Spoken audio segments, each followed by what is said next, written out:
Assalamualaikum warahmatullahi wabarakatuh. Saya Ulfa Mahira, NIM 2001600006. Saya mengambil objek yaitu makam Tunku Pleput yang lokasinya itu di Gampong Beringin, Kecamatan Samudra, Kabupaten Aceh Utara, Nanggro Aceh Darussalam. Kurang lebih 17 km sebelah timur Kota Lhuk Sumawe.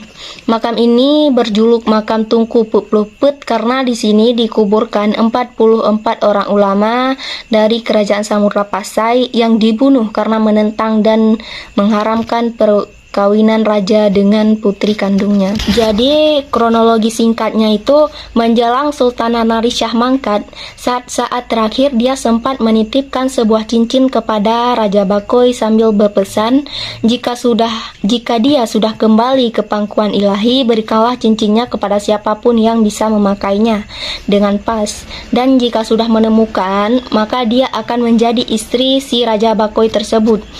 Dan Raja Bakoy menyanggupi pesan terakhir dari Sultanah. Singkat cerita, dia sudah menggelarkan sayembara pertama dan kedua, namun tak satu pun jari manis mereka yang sesuai dengan cincin yang diberikan oleh Sultanah. Terakhir kali yang mencobanya adalah putri raja sendiri yang bernama Ganggang Sari.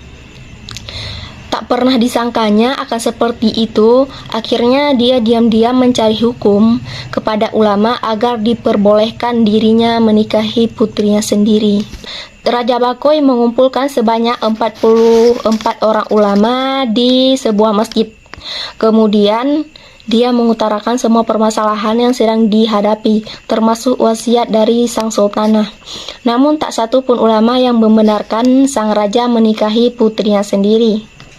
Raja marah. Terakhir mereka tetap tidak membenarkan raja menikahi anaknya sendiri. Akhirnya dengan sangat murka dia membunuh semua ulama yang hadir pada waktu itu. Makam Pleput ulama berada satu komplek dengan pemakaman keluarga Kerajaan Samudra Pasai. Namun masing-masing kelompok memiliki cangkup tersendiri dalam artian tidak sama dan terpisah.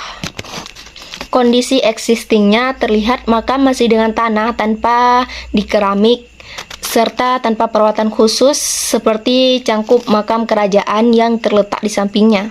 Contoh cangkupan kelompok makam keluarga kerajaan yang terawat dan berkeramik di samping makam ulama Pleput. Cukup sekian dari saya. Assalamualaikum warahmatullahi wabarakatuh.